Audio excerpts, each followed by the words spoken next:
Off-Road Podcast, episode 460, King of Hammers with Dave Cole. Tonight, Aaron slings some lead, Coy goes vroom, and Ben has the power. Welcome to the Off-Road Podcast, podcast about everything off-road. We cover news, review products, and interview people in the off-road industry. Your hosts tonight are Aaron, Coy, my name is Ben, and we are joined tonight by the legend Dave Cole from Ultra 4 Racing and King of the Hammers. And welcome to the show.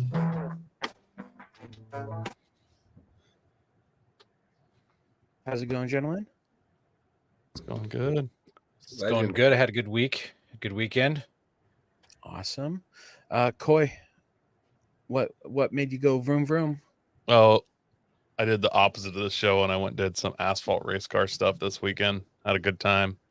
Rained in the middle of it, which everybody loves when it rains during a race car event, you know. But I got to stand under the wing of a fighter jet to get out of the rain. It was just an autocross at a parking lot, and it was at the parking lot's owned by Air Museum. So that's me.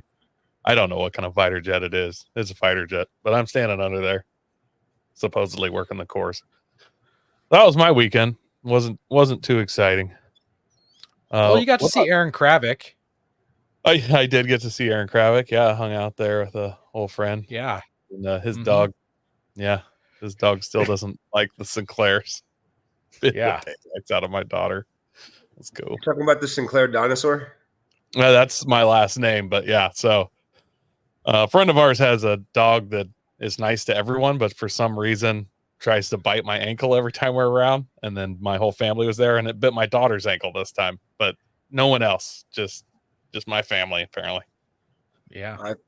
I chimed in for the wrong reason. I've got a dog that everyone likes too. She's super sweetheart, but the only time she's ever reacted like harshly was driving through Utah at that Sinclair gas station up near and the dinosaur sitting up there, like the one that's in the rocks. In the middle. Yeah.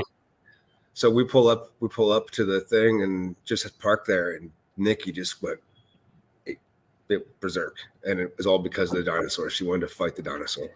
So, sorry. I Don't we all? that, though. Like if a real dinosaur ever approached me, I would hope that my dog would sacrifice itself and give me a minute to run. So, Aaron, what about you? What'd you go up to this weekend? Well, all weekend long I was shooting guns. I had a good time. Had people over Saturday and Sunday. Shot an M1 Garand. Shot an Uzi for the first time. That was really cool.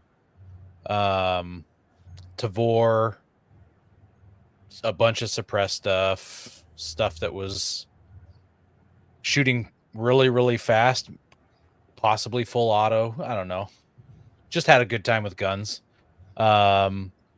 Besides guns, I took the tractor down to the creek and I mowed at our campsite that we have down on our creek. So there's a picture of my truck down at the creek.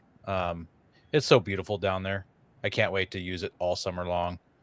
And then I got my camp trailer ready for Memorial Day weekend. More importantly, I got it ready for the South Dakota trip we're taking soon. So all painted. New lug nuts are on, new mud flaps.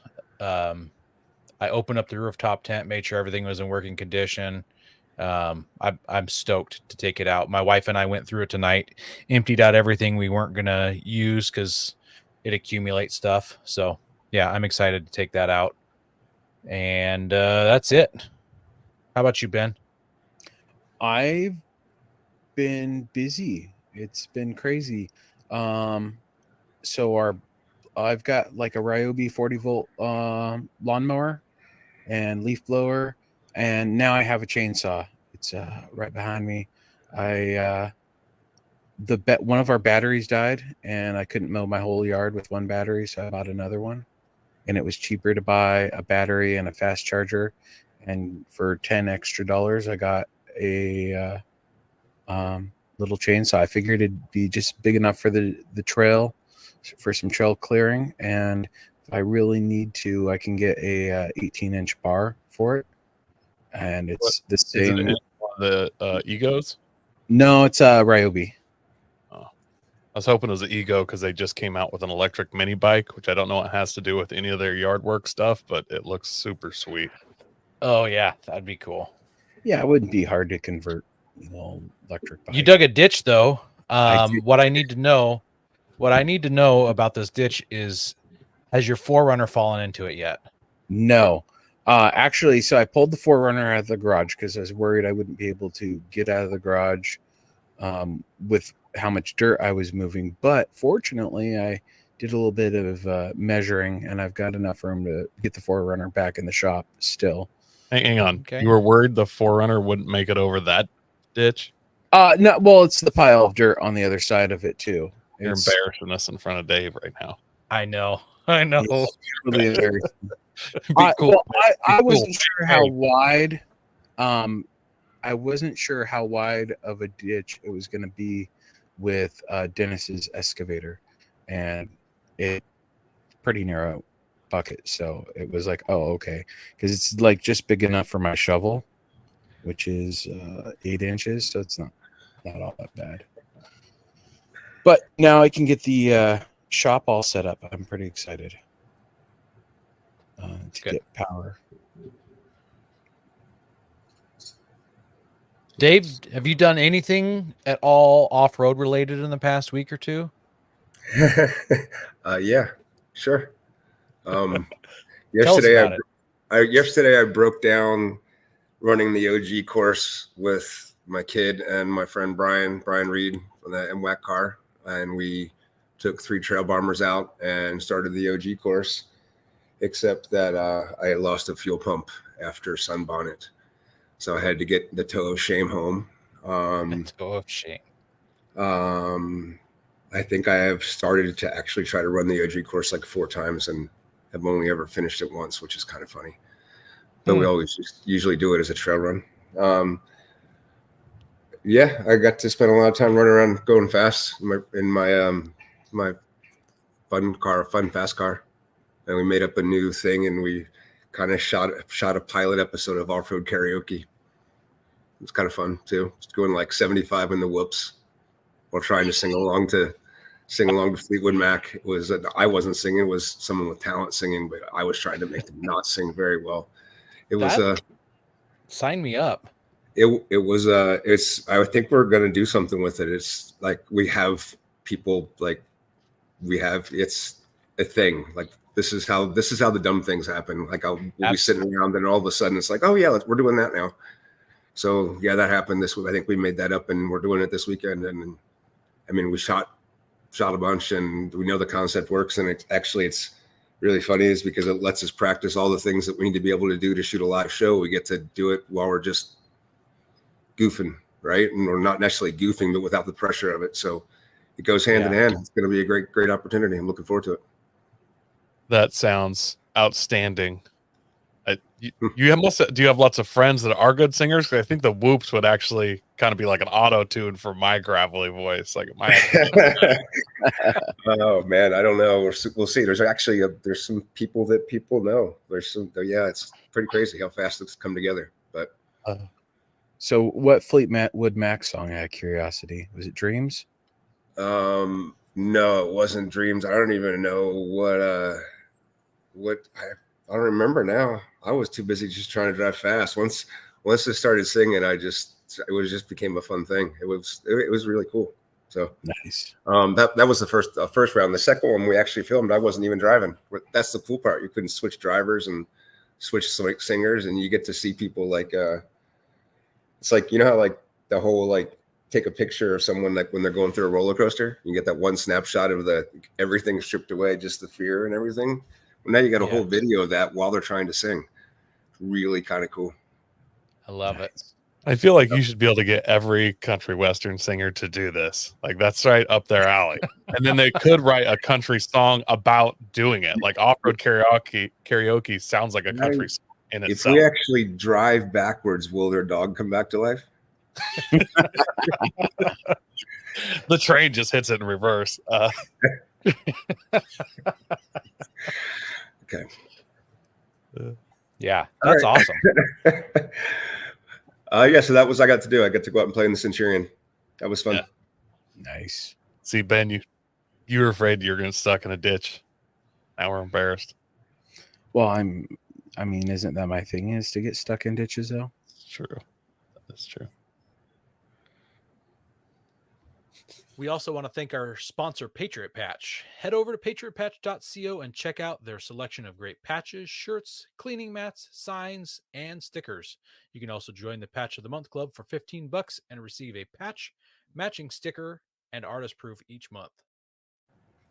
Have tire troubles ever left you deflated? Colby Valve has got you covered. Ever have a valve stem leak? Colby Valve makes reusable and easily replaceable valve stems that don't require you to remove your tire from the wheel. They work with your off-road rig, ATV, side-by-side, commuter vehicle, or even your tractor. Never be left stranded again because of a busted valve stem. They also have a tire repair kit for those punctures that keep you away from doing your favorite thing, wheeling. Make sure to check out colbyvalve.com or ask for them at your local off-road products store. All right, guys, we only have one news story this week because we really want to get to the main topic and talk all things King of the Hammer. So this one comes to us from Motor Trend and Motor One. We kind of harvested information from both of them. And it is about the 2024 Fox Factory Chevy Silverado 1500. So the article goes that first there was a TRX, the supercharged off-road 1500 Ram that was introduced in 2020. 3 years later, Ford upped its own Baja-proven Raptor with the debut of the blown R version, with 2 of the 3 big truck manufacturers making high horsepower V8s. We've been wondering, when is Chevy going to do it? Well, Chevy still hasn't done anything, but Fox Factory has. So they're introducing the 2024 Silverado 1500 RST, and it's a hardcore half-ton Chevy pre-runner. It's got 700 horsepower, 640 foot-pounds of torque, and it's got a 3-year warranty on it. As you guys, I'm sure everybody knows, Fox Factory is a performance shock manufacturer. They just celebrated 50 years of what they do. And ironically, they produce the suspension for the F-150 Raptor R. So kind of interesting that they're jumping on the Chevy bandwagon. Let's see. It's highlighted by a long travel front and rear suspension system designed by Baja Kits that features race-proven 6061 T6 upper A-arms, Fox's 3.2 factory race series semi-active live valve internal bypass shocks. That was a mouthful. And the 2.0 IFP bump stops, and also T6 aluminum billet rear trailing arms. The high-tech shocks communicate with the truck's ECM and stock suspension electronics to optimize handling, ride quality, and stability. And complementing the off-road hardware, there are 3 electronic drive modes that can be selected for driving over different terrains, sand, mud, etc. There's also a Fox mobile app that is available and allows drivers to monitor all of the suspension's activity. So this truck is rocking 37, 12.5, 17 BFG KO2s on some 17-inch method aluminum bead grip wheels. What do you guys think about this truck? I'm looking at, I see Leroy asking what the bump stop link to. I only saw a flash of it, but looks like a pretty cool way. Like that's a rad way to locate the bump stop onto the A-arm without having to have a full can weld in there. That would ruin that whole space. That's pretty cool. I dig that. That is pretty unique. I've never seen one done quite that way. I never have either. It's pretty cool.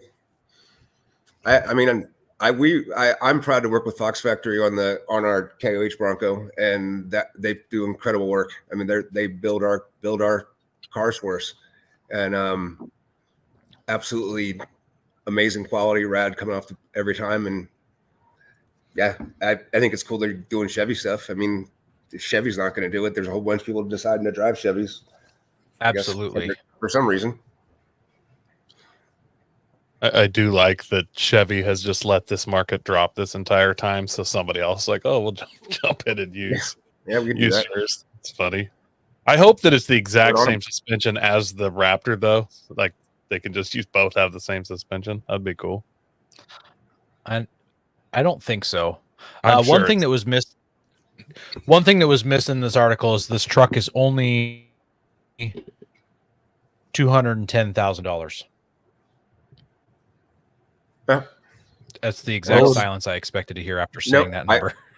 I guarantee they sell them. I'll bet you $1 right now they sell them. Absolutely, I'm sure they will. Oh yeah. Yep. It's a good looking truck. I mean, you can't deny that. It's got good lines and it doesn't exist. If they sell 10 of them, Yeah. If they want to try to sell 1,000 of them at 210, that'd be rad too. But I probably wouldn't bet on that. But I think it is amazing. I don't know much. Obviously, if they gave me a 50% off coupon, it would still be out of my reach, but it's Only still important. really cool. Yeah. It looks cool.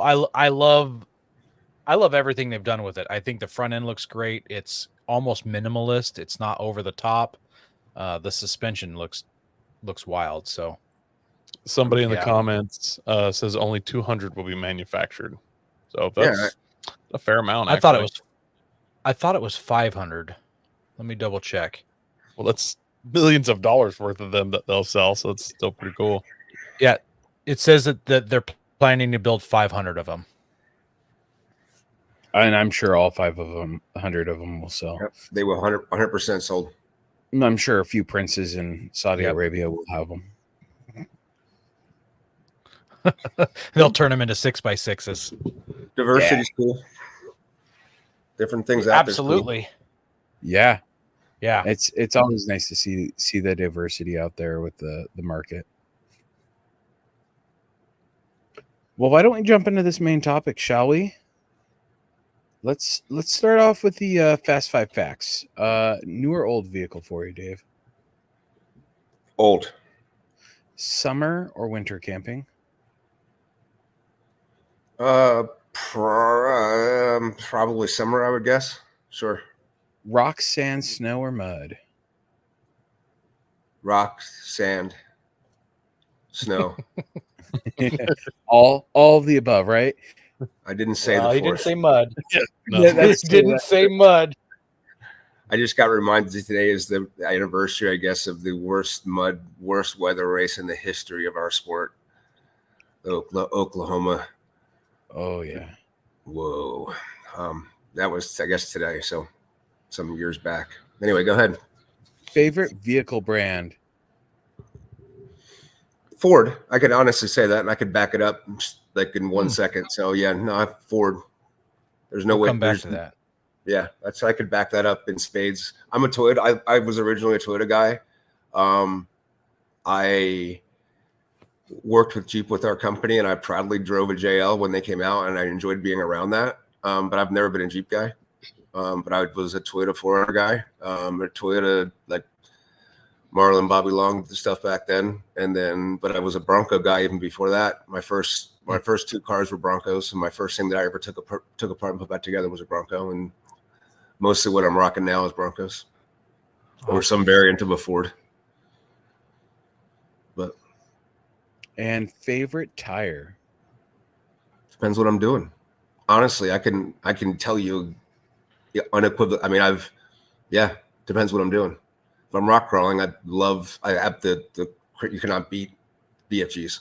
Can't beat BFGs for rock crawling. But if I'm going to race anything at all, desert or if I was racing my style, Ultra 4 style racing, I would choose Nittos because you don't go flat. And you can be awesome and you can't make up the 7 minutes it takes to change your tire. So, and you're not going to flatten a Nitto. I mean, it's really hard. I've gone into going to desert races thinking I needed to run a light tire because I wanted to keep, like I was racing the UTV and I wanted a light tire. And then I pre-ran the course and realized it was like 200 miles of flat tires. And I changed back to Nittos. So that's, I want to ask about your everybody will poo-poo anything I say. They'll just say I just said it because I'm paid to say it, but pretty straightforward. Whatever. Yeah. I want to ask about Broncos. Have you ever owned a Bronco too? No, sir, I have not. Okay. Just I have checking. not. I Just have. curious. Nope. I can honestly say I've not done that. And I Have also you- technically haven't owned an EB either. I've owned everything in between, a whole bunch of the big Bronco stuff, and a couple of new ones now, but a whole bunch of I got a Centurion as well. It's my favorite one. Oh, you have a Centurion. Those are so huge cool. fan of those. Those are so cool. I'm so jealous. Yeah. Uh, What's your favorite year of old Bronco then? Since you said you liked old vehicles and your favorite vehicle brand is Ford, and we're talking Broncos. Yeah, I what's mean, your favorite year? I kind of depends on what I'm doing then too. Like if I was just going to cruise around like an old, my first Bronco was a 78. That's and a I great had year. just like with a big block in it. And it was fun. It was just just kind of cruise around. The new ones are like amazing to drive down the road. If I was going to like go do anything in real life now, I'd use a new one. But yeah, I end up in an OJ style OBS, just like drive around in an old 90s, 91, 89, 88. That's where I end up graduating to anyway. all right, Dave. Let's really jump into it. Let's go back to the original Hammers and like the first conception of it. Like, how did this even happen? How did it start? Like, what was going through your mind? Well, what was going through my mind was had been around rock crawling since kind of the beginning, like not the very, very beginning. I wasn't in Las Cruces, but I was outside the stringers for the first ARCA race here at the Hammers. And then I was involved with Cow Rocks and We Rock, and not much some with U Rock, but it seemed like we were getting someplace as a culture or a sport, and one of the things we were missing was the speed element or the action element. And there was a couple different forays into it. I mean, XRA was doing some cool stuff back then. Jeff Knoll, who was my partner at the beginning of King of the Hammers, and that was because he was running a thing called CRCA, which was a kind of like an XRA, a really, really cool event. Drew several thousand people. I don't even know, maybe 10, 15,000 people to events in SoCal like in 2001, 2002 timeframe. And so Jeff had actually hit me up on trying to write a program based upon effectively what's that app now where you race against other people. Not Stella, it's Stara. You know what I'm talking about? You upload your results. So like I could upload Strata maybe, where you upload I just ran this marathon, 26 miles. I did it in, I would do it in 7 days, but like, and then you can upload your map of the same thing and compare it. And so Jeff had an awesome idea, obviously, because that app worked, but he wanted me to build an app that would enable you to upload your GPS files to Strava. Thank you, Justin. You be able to upload your files, and I'm like, well, this is cool, man. Except all we have to go by is like Lowrance, like fish finders and Garmin's, and they're gonna download a comma delimited file, and anybody could just open it in an Excel file. And this was like in 2002 or 5, I guess. But even then, all you do is change a few numbers, and all of a sudden, I did run that, 4-hour marathon perfectly, right? And it's just data, and you it ends up being dumb. So I had to meet him and tell him I couldn't do it, that I wasn't smart enough, and and I'm like, well, why don't we just go race? I had done some permits, pulled permits with BLM stuff, with some cleanups and some drambers I did with the tin benders, and it wasn't hard to get a permit. And so I'm like, let's just go racing. And a year later, we did it. I went and did 12 guys, and it was mostly just friends. 12 guys in your first King of Hammers race. Yep. Some were still around. Wayne Iselson was a co-driver then. Everybody knows him. Shock Wayne Alltech. Trying to think who else would have. I mean, who's still actively competing? I don't think Mustard Dog hasn't been out in a minute. Yeah, I don't know who's still. I don't think any of those 12 guys are still actively competing right now. That's a bummer. They come in, like John James comes in and out a little bit. Well, hopefully we'll see him back for our 20th. We're coming up on the 20th here pretty soon. Yeah, a couple more years. So, yeah, I just thought again, you asked me what I was thinking. What I was thinking is something that let's do something cooler, and I still stand by the thing that my absolute biggest pet peeve is people that bitch about shit but don't do anything about it. That's like my all-time can't stand. And so this was just a dumb idea. I tend to have them. Some of them are really dumb. Some of them work out. It's a really good dumb idea, though, in my opinion. As a fan of watching it, what was that moment that made you realize that King of the Hammers was a legit event and this huge whoa moment? Realized it was going to go somewhere, Yeah. It's bigger than just Randy Slauson. Just being prompted that Randy Slauson still races, but Randy didn't drive in the first OG race. He rode in the right seat with John Reynolds. So if Randy, you're out there texting saying, "Hey man, I was there," okay. Sorry.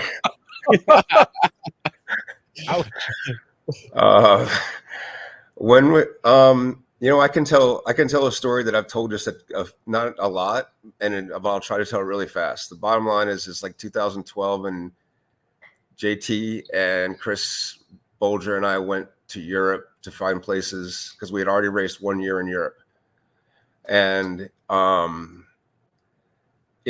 in England, or it's maybe 2 years, and I was approached by a few different places to come race. So we went on like a 10-day trip to Europe, and we were going to see if there was any place that we could actually race there, and is there any viability in it. And we ended up in Zagreb. Good. I can't even think of the town. Croatia. We ended up in Croatia, and it is gorgeous and beautiful and amazing. And the gentleman that runs the Croatia Trophy Challenge, which, if you're into old school wheeling, that was, if you've ever seen like the guys that are driving under the water with just a snorkel off the top and then hanging from a tree, driving up a 20-foot mud wall. Yeah. That's probably Croatia or some other thing that those guys do, which is gnarly. A lot of rainforest challenge type stuff, wind challenge stuff. Anyway, very fortunate to come down, check it out. And we walked into a bar at like midnight in this town about 2 miles from the Bosnian border. And JT broke out his phone and starts showing pictures of his race car. And the guy's like, "I know this car. It used to be a Tube Shark car. And not this Torchmate stuff. It used to be Tube Shark, which was his two sponsors. It was Tube Shark was his old blue car, and then he rewrapped it when he went to work for Torchmate. Same car.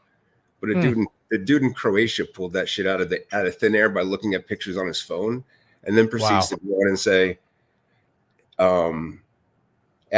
asked if we've heard of King of the Hammers, just seeing JT's car.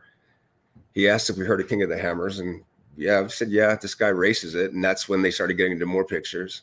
And remember, this is 2012. Like, this is a while.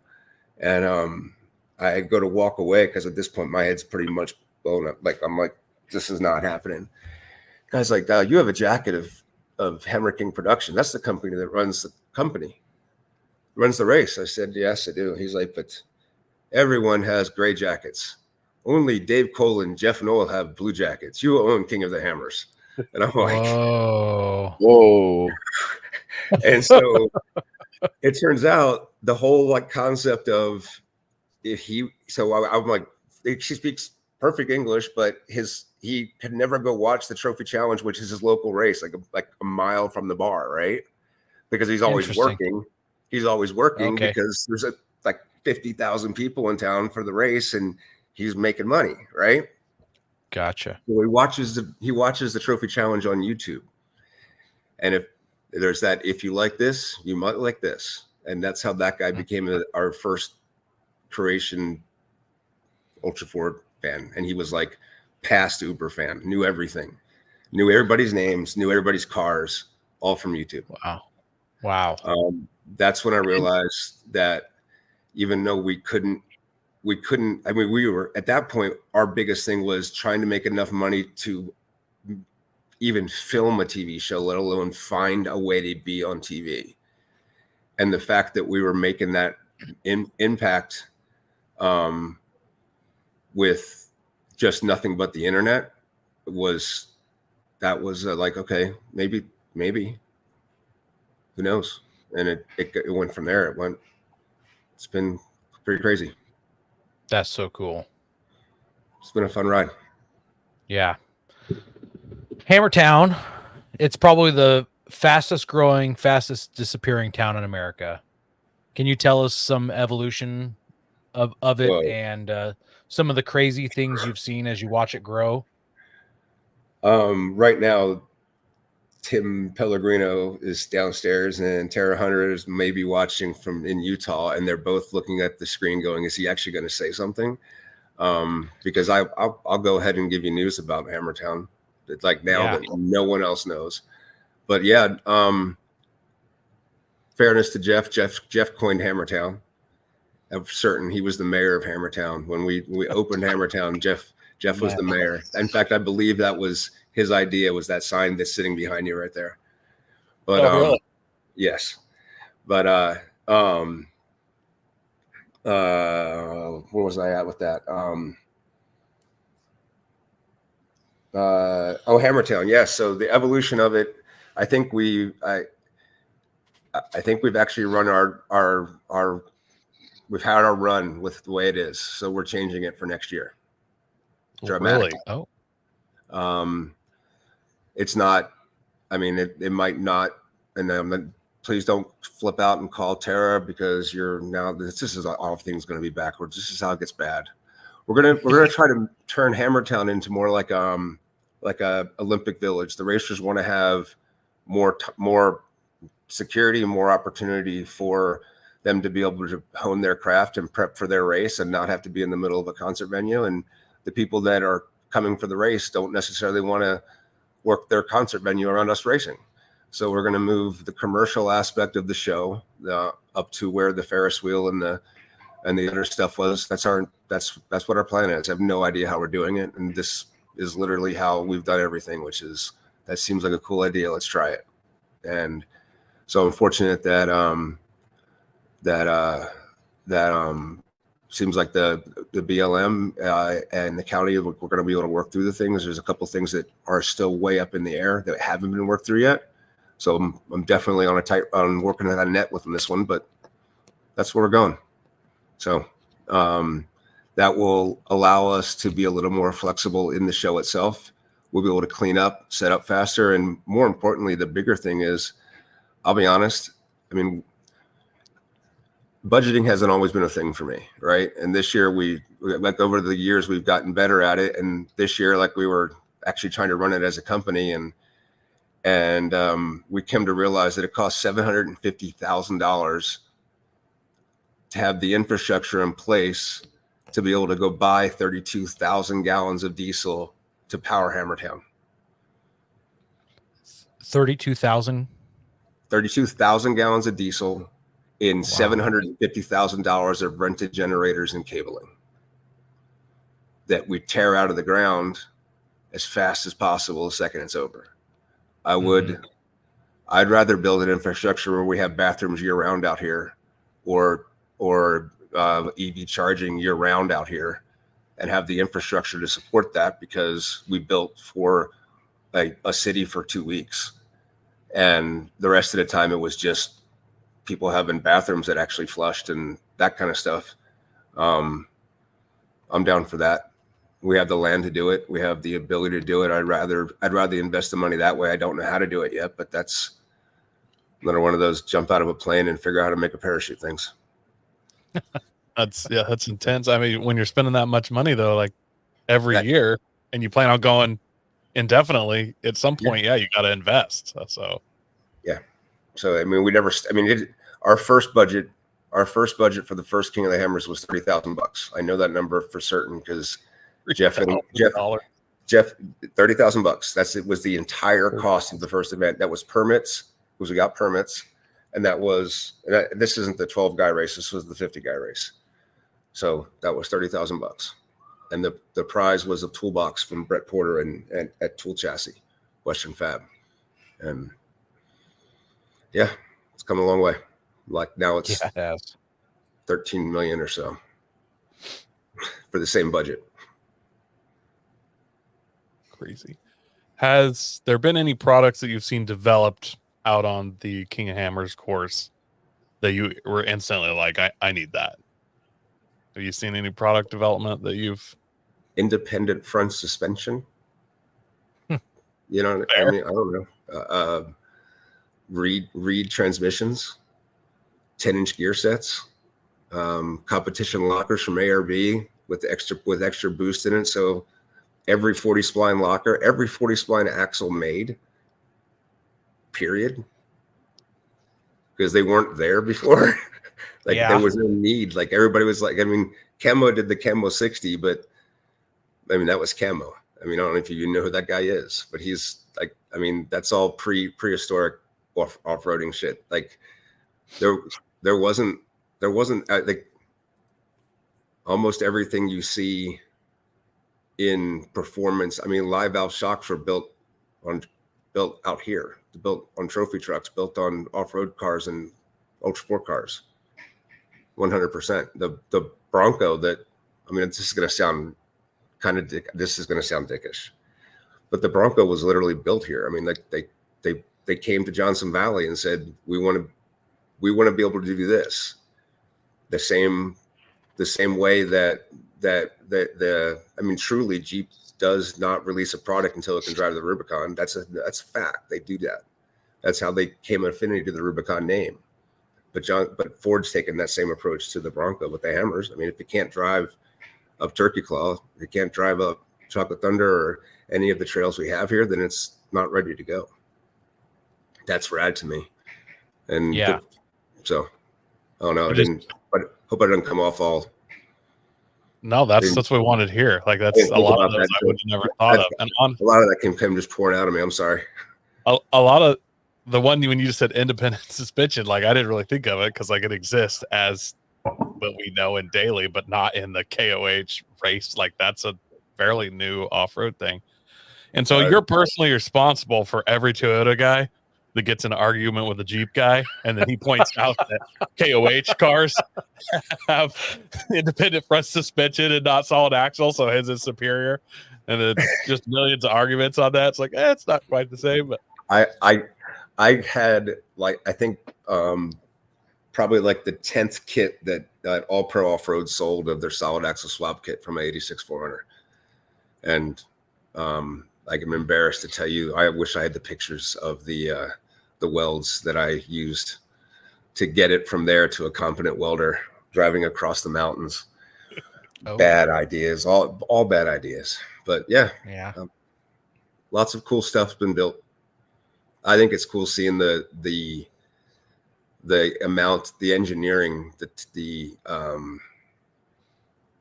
there's some incredibly smart engineers and builders on the lake bed doing really, really cool stuff, trying to find ways to build stuff and make it better. So yeah, it's cool. I mean, reality, here's something to try on. The Polaris Razor and King of the Hammers both were born in 2007. I challenge you to tell me in 10 years the difference between an Ultra 4 car and the fastest UTV, the best UTV. And that almost got decided this year, by the way, right? Everybody was all freaking out saying I was going to be bummed that a Can-Am won. Can-Am is the Ford to Joe Thompson's Ferrari. They are. Yeah. Draw any other parallels to any other different. Find Shannon Campbell is McLaren and Joe Thompson is Ferrari and Eric Miller is Bugatti, and they're all going their things. And now comes along Can-Am going, we make money doing this too. The same way that I'm sure there was other big brands involved back in the performance days back then, but that's what's happening. And it's what means for literally where we're at. You got Mason building trophy trucks. And if you don't think that the guys that build those super high end parts aren't also crossing over and bleeding over into the OEMs pulling that technology forward, it happens. It's rad. Yeah. I actually got introduced to King of the Hammers from Side by Side guys, and it was like 2013, 2014 maybe. Mm-hmm. And there's kind of a group of off-road guys where I work, and one of the guys is it based around UTV Underground? I don't even know, but okay. I got introduced to it because the YouTube, it was going like live on YouTube, and like some of the guys like got a computer monitor and set it up in our break room, and it was just rolling. Like every time you come in, you'd be like, oh, what's going on? Who is it? Like for a week, you know? And it was, it was super hot. And we did that every year for years, probably till I quit that job. They're probably still doing it. Yep. Right on.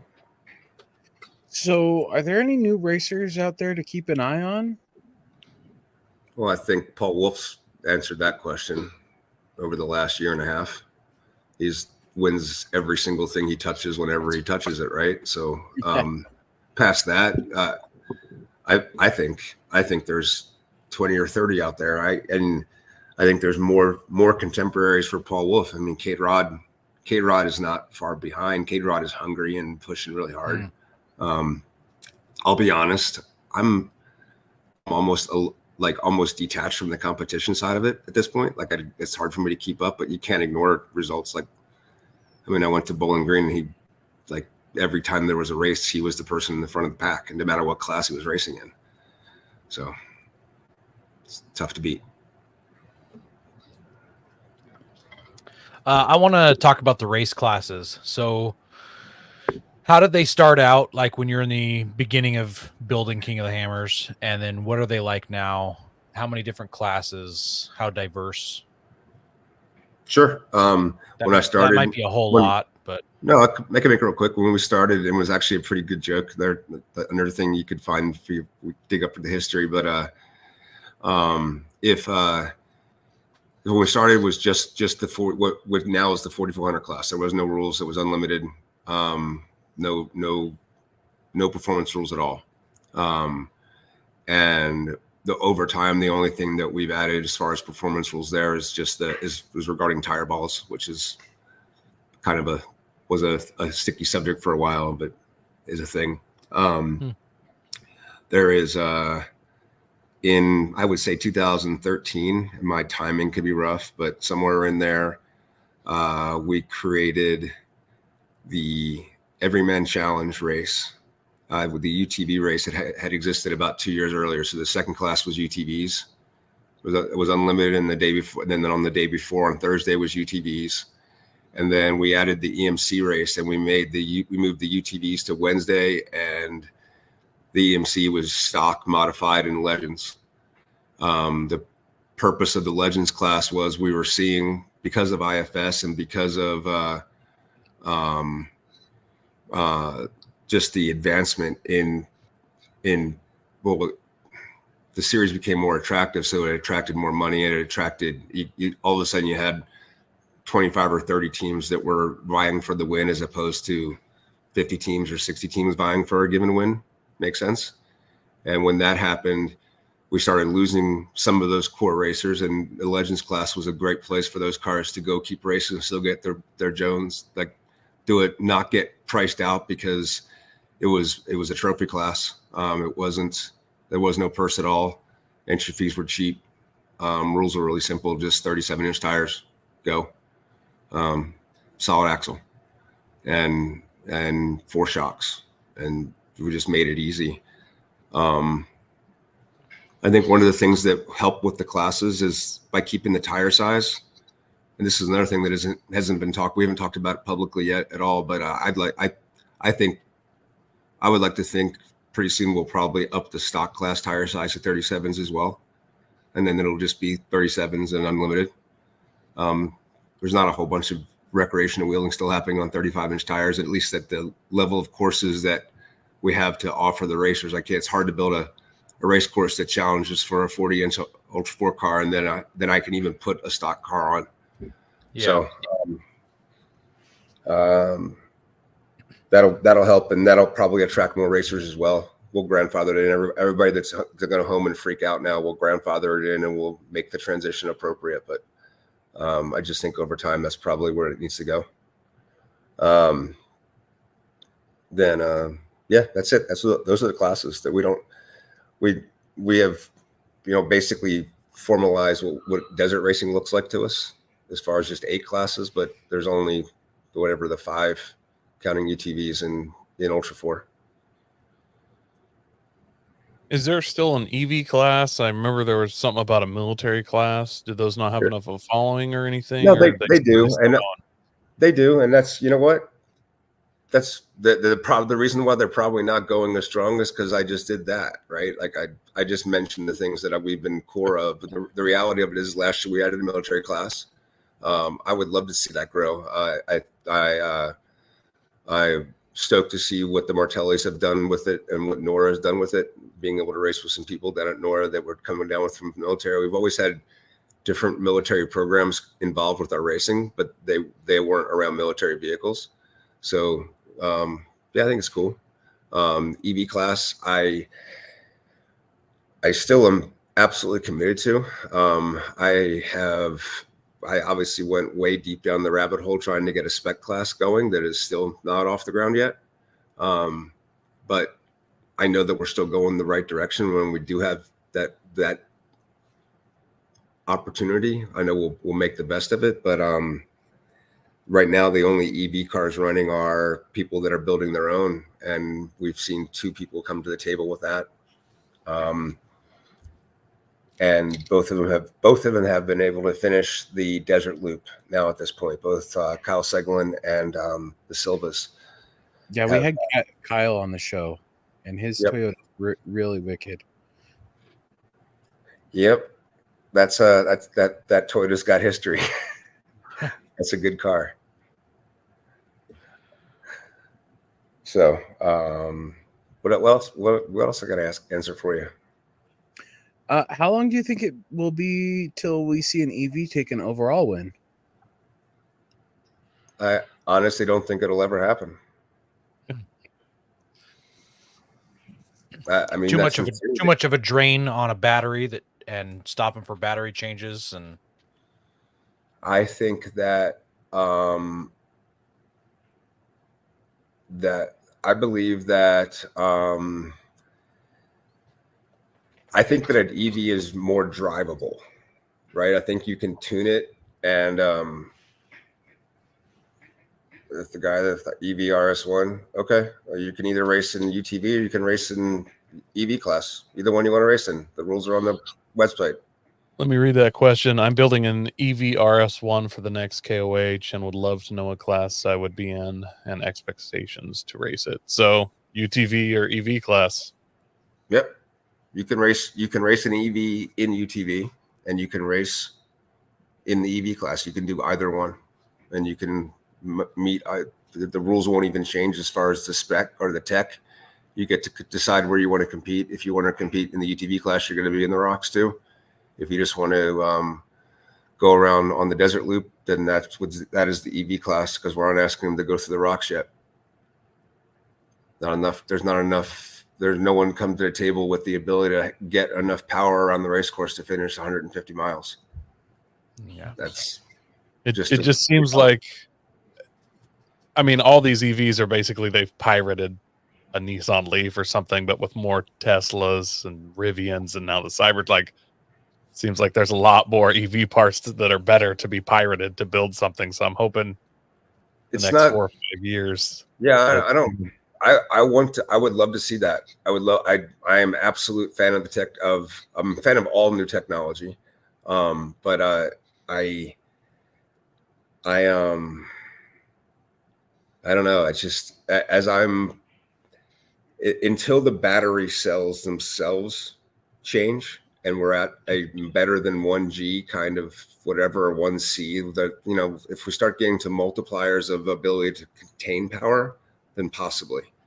But in its current configuration and the ability, the amount of effort you have to put in to be able to either charge or discharge a battery fast, which are going to be both required if you want to be able to do it, right? To do that, we're not that close to it, and if you had it, you wouldn't be able to change the batteries fast enough. It's for endurance racing. I mean, there's going to be, I mean, the Formula E stuff is rad, I guess. I don't know. It's just not the style. I mean, I'm trying to make endurance desert racing, endurance rock racing, and that's part of the equation. Yep, that's fair. So the night wheeling on the race course makes some pretty fun viral videos every year, and the racers, the fans, we all love seeing those. Let's clarify: videos. there is no night wheeling on the race course. I've got to draw that both from a not just trying to be literal, but yeah, I've gotten sued, and I've gotten sued a lot, and the dumbest of all the lawsuits is based around the concept that somehow we were responsible for maintaining backdoor at midnight when we weren't even racing on backdoor that year. And the guy that sued us was already a We Rock competitor and had already competed in Ultra 4, but he still wanted to sue us. Oh my goodness. I got to be clear about the fact that no, the race course isn't at midnight. You're on public land. You're on Chocolate Thunder. You're on a trail that we happened to race on earlier that day, but you're not on the race course. And I think that's you're not on the race course. Yeah. Well, you're also not racing. And you're also like, there's I think people forget about that a little bit. Hoping we can, I dig the videos. I dig people hanging out and having a good time. The violence is dumb. I mean, it's just dumb. The girl, the woman kicking the shit out of the guy because he was being an idiot. I'd vote for her. I'd vote for her right now. I was never clear about what that guy did. I just know that chick brained him, and it was hilarious. People forget how to act sometimes, and it's pretty disappointing. I think of anything that has gone down that I mean, money and financial stresses and all that stuff, that's whatever. But seeing how trying to keep ahead of it being a complete shit show is, because I don't have any desire. No desire to be a part of that. I'd rather just go home than make a shit show. And so I wish people would start to realize that when they act like that, they're hurting the whole culture. Yeah. Well, so that's kind of where my question was leading here. So do you think we're going to see a day when that trail, not the race course, but that trail is closed to non-competitors when the racing hasn't happened, for those reasons, for injuries, broken vehicles that need to be cleared out of the way of the course, or any of that shenanigans? No, I won't. I won't do the event then. If we get to that point, then we just won't have the event. I'm serious, because guess what? At the end of the day, the only people that are going to control that from happening are the people that are out there doing it. Certainly. And I can't be everywhere. Our crowd control can't be everywhere. And if we get to the point that we have to babysit 80,000 people and on top of running a race, pass. No. I'll sit here and my friends can come over and go wheeling and we can hang out. And that'd be way more fun than just being a babysitter for 80,000 people that don't care. And at this point, I don't think we're there. I think we have 70,000 people that care, and there's 10,000 people that don't. And it's probably less than that, honestly. And I'm still positive that our ability to self-manage that and have a good culture here is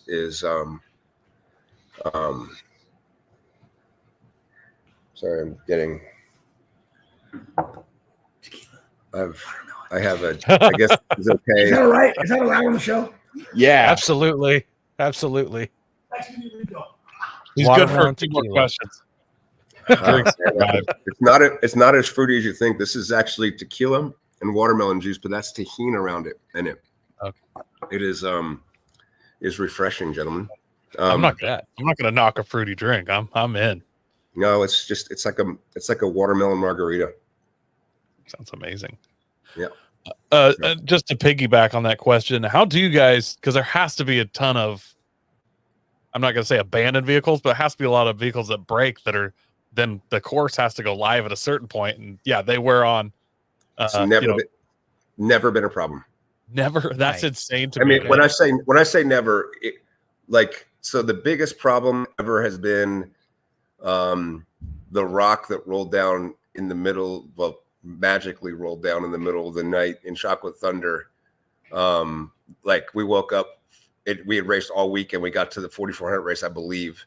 And actually, I'm going to give a full shout out to Terry Madden right here. I believe Terry was the guy running Chocolate Thunder for me, or he had volunteered or something.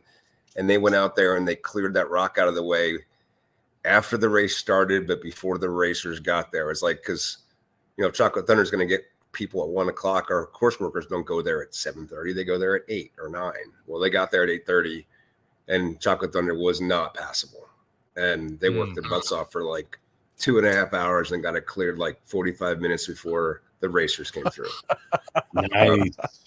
How'd they clear it? They get a backhoe out there? Or? No, that's why I'm giving a shout out to Terry. I believe if I'm misremembering it, then someone can correct me. But I believe that Terry and probably Travis Cook, because that sounds like a Travis Cook thing to do, were out there pulling rocks around and getting out of the way. But someone will correct me on names.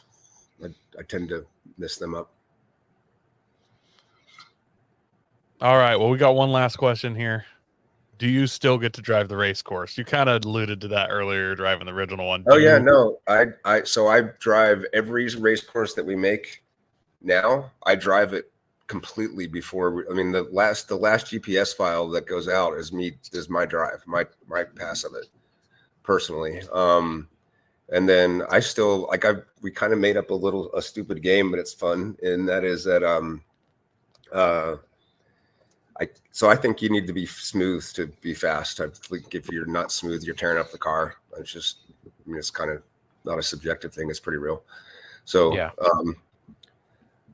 As we started getting more into the data of doing as we're trying to get our production better, we're measuring G-force on the car, that kind of thing.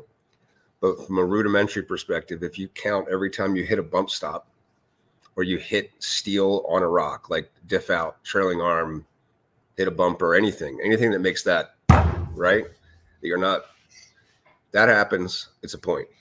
If you back up, it's a point. If you hit a bump stop on a whoop in the desert because you overdrove the car and you didn't see the G out and you hit that, sorry about that, that's a point. Drive the OG course as fast as you can with as least amount of points as possible. That's a fun game. I'm all about high scores though. We're at 4 hours and 20 minutes with 2 backups and 5 impacts is the record right now. Wow. That's amazing. So drive smooth. If you drive smooth, you drive fast and the car will last. Yeah. If you don't hit things, the car lasts. You don't get flat tires. You don't blow shit up. So anyways, it's all fun. I love anybody that comes to Johnson Valley and you want to go off-roading, just look me up when you get here. I'm here just hanging out. Let's go rock around. I've got another question, even though Coy said we were done asking questions. I've still got another one. So hypothetically, Ben has a Toyota and it's independent front suspension, so it's already ideally set up for King of the Hammers. How do we get What year? 06. Perfect. Oh my God. Can I tell you something, Ben? I'm going to make your life. You ready for this? You can hang this up. You can change your current status. And this probably cost me future revenue and future partnerships with. It didn't actually, but I was fortunate to sit in a big, huge meeting room with Ford Performance when they were building the Bronco, and they decided to build the performance variant because they wanted to go win King of the Hammers. Okay. So we're sitting there and there's 50 people in a room, and they asked me straight up, what would you build to win King of the Hammers? How would you build the Bronco? I said, I would just go build a 2006 Toyota 4Runner. And they said, what? And I said, you can bolt on a supercharger because you could. It is linked in the rear and IFS in the front. You can run coilovers front and rear with a supercharged 3.4 in that car. And you could absolutely be competitive right now. 100% competitive if you built that car right. It's the right formula. It's 350. That's because all I was telling Ford is build 112 inch, 110 inch wheelbase car, X amount wide, independent front but linked rear, in the 350 horsepower range. They built that. That car's rad. I mean, it's the best car ever built to go just peel out in the dirt. Absolutely, hands down. V8, right? No, that's just the standard 6-cylinder puts out 300. Okay. Sweet. They rock it, man. Yeah. I'm there. I've got the V6. So yeah. Well, no, yeah. You got the V6, the 3.4. I'm sorry, I was thinking of the Ford. You have the you have a 3.0 or a 3.4. I have the 4.0. You have a 4.0. I don't know if that has a supercharger or not. So you sir just need to go to the junkyard and get yourself a 3.4. Let's just get a 3.4 chassis because you have to match and you don't. The engine has to match the make model year. So you could take a 3.4 supercharged and put it in there and you'd be good to go. Or run the 4.0. 4.0 is just heavy. Just run it. Yeah, just run it. So hypothetically, if somebody like Ben wanted to race at the King of Hammers, how does he do this? Well, the first thing he realizes is there's a the after the yes, I totally screwed that up. And I told everybody before the show to not forget the and I just screwed it up. It's literally written behind Coy's head. I know. I'm kicking my own butt right now. Okay. So there's the Fosters are there taking pictures. They've been coming out here for well over a decade. I would say that what he needs to do is where are you guys located at? Pacific Northwest. Yep, Oregon Northwest. So I would go see Mark Matthews John Matthews. John Matthews. I have Mark Matthews on my head because Mark is John will forgive that because he knows who Mark was. Mark was our original map guy and was an absolute stud of our sport and our culture. John has a shop, and we have about 20 shops around the country that do remote tech. So go to him, talk to him about what you need to do for your cage to be,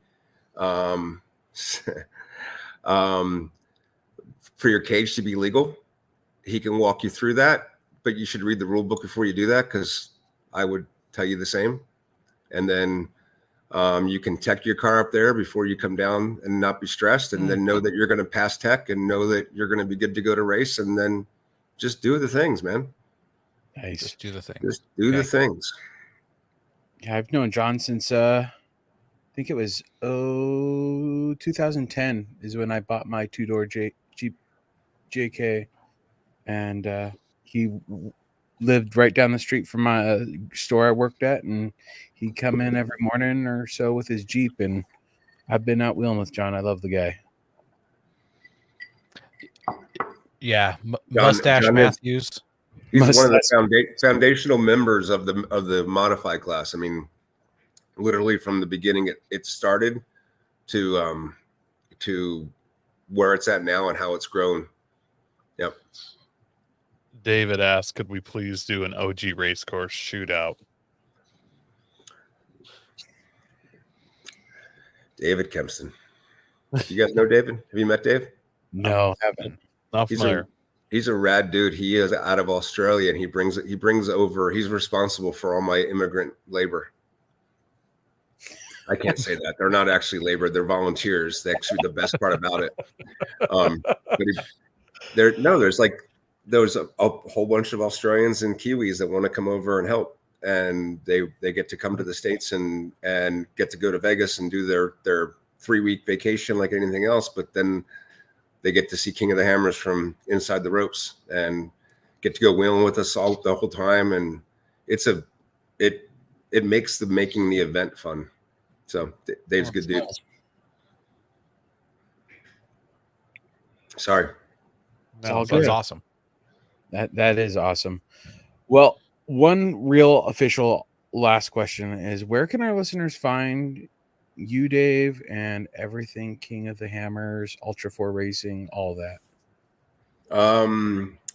You can just go to kingofthehammers.com. No one really wants to find me. I mean, technically I'm on Facebook now, but not really. Just call me. My cell phone number is still pretty much everywhere. You can email me at Dave@KingofTheHammers. You can just show up at the Hammers and go wheeling with me. That's the best way. If you want to talk to me, come into the Hammers and just go wheeling with me. Then you can talk about anything you want to talk about. Nice. Or sing. Or sing. Wait a minute. Have you already been? Karaoke. Are you being told about this already? Have you already been? Has someone leaked that to you? You leaked it at the beginning of the show. Oh, see, I do that sometimes. Look at that. That's that's pro, gentlemen. If you can leak your own stories and then not remember it by the end of the show, That tequila's kicking in. Crushing it. Nailed it. Right on. Well, when are you guys going to come out here and do an on-site podcast? I've been dreaming about doing it for years. I've actually talked to John over the years of coming down and riding with him down to Hammertown and helping him, and then just trying to sneak away, which is not very sportsmanlike to offer to help a guy and then not help him, and then podcast around. Not the very best thing to do if you're going to do that for a friend. Understood. But I want to go down so bad. It's on my. Here's a straight up invite for you. Check this out. And not to bring back the karaoke thing, but kind of. I mean, we got a 4-seat. The lights are. Hey, Tim, if you're watching, turn the lights on downstairs, and then I'll show them the Centurion. But I will. We'll take you guys out in the Centurion, and we'll do an hour-long podcast at speed. Oh my goodness. World's worst spot ever, but I'd try. Let's do it. Yeah. I'll send it out. I'll have live telemetry of the car. I'll have onboard cameras of you guys on all four. Like all four of us will have a camera on us. We'll have cameras outside. I'll get drone involved. We'll figure it out, and we'll produce a on the move 1 hour podcast. What's the best time of the year to come down there? Right meow. Something Right serious. It's 75 degrees outside right now, right. Maybe 72. During the day, it's 87. It's gorgeous. It's amazing. There's no one here at all. Yeah, let's do an hour-long podcast at speed. Let's do it. All right. Great idea. I'd love to do it. I will all you have to do is get to the Hammers. If you get to the Hammers, Yeah. I will handle every other part of the production. And you can do it live because you'll be able to broadcast it live because we'll have Starlink on the truck. Starlink on the truck. Starlink on the truck. I will 100% provide the entire infrastructure for you to do it live. You just guys got to get down here. All right. All right, Is that start fair? back. Sounds like Now we have to do it. Now we'll we be have there to. in May next year. You are doing it wrong if you wait till next year. I can find another podcast between now and then. Figure it out, gentlemen. You just said that right now is the right time to do it. Yeah. I can't make right it. now is not 365 days from there's a weekend coming up in like every 6 days. That's true. Figure it out. Boy, Figure it we'll out. do some mapping. We'll do some mapping after the show's over. We'll figure out if we can drive straight there and 2-man shifts. And Turns out our Oh, yeah. Memorial Day weekend plans with the families just changed. Yep. Sorry. yeah, my wife's gonna be a little upset when she finds out we're still driving 16 hours later. I thought it was only 5 hours. Yep. Look, kids, Big Ben, Parliament.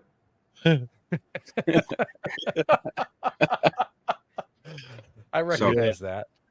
National Lampoons. Uh-huh. Right on. Well, I would love to host you guys. Thank you for having me on the show. Is there anything else you have no other pressing questions you want to ask? I could probably think of 10 million other questions. We'll save it for when we come down. Cheers. Appreciate y'all. I Yeah, we appreciate you appreciate coming you on, coming on. Dave. Have a great night. Thanks Con Media for putting this together for us. I really appreciate Yes, that. yeah. Guys. Yeah, they're awesome. They've helped us a handful of times, and it's always been worth it. Cheers. Cheers. Thank you, gentlemen. Thank you, Dave. That are you editing this or how are we doing this? Oh, we're still live. We're Oh, gonna play it out. we're- Give it 1 second. Yeah, we're almost there. All right, guys. Next week we're going to be with our families, but we're going to air an old episode with Aaron and Ben for the AR-15 podcast, guys. So stay tuned for that. And we want to thank everyone who listens live, checks us out weekly, and watches us on YouTube.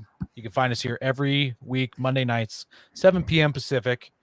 We appreciate you guys. Make sure you're sharing us with your friends, helping us grow, and God bless America.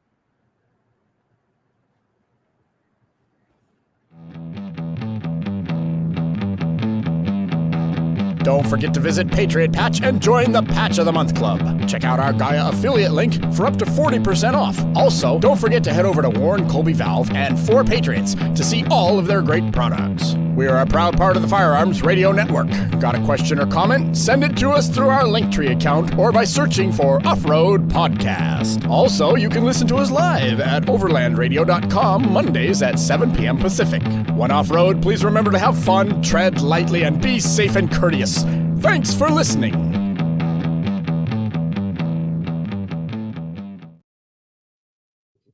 Who's looking forward to some karaoke? Oh, dude, I'm down. Oh, I thought he was going to hang till the end here.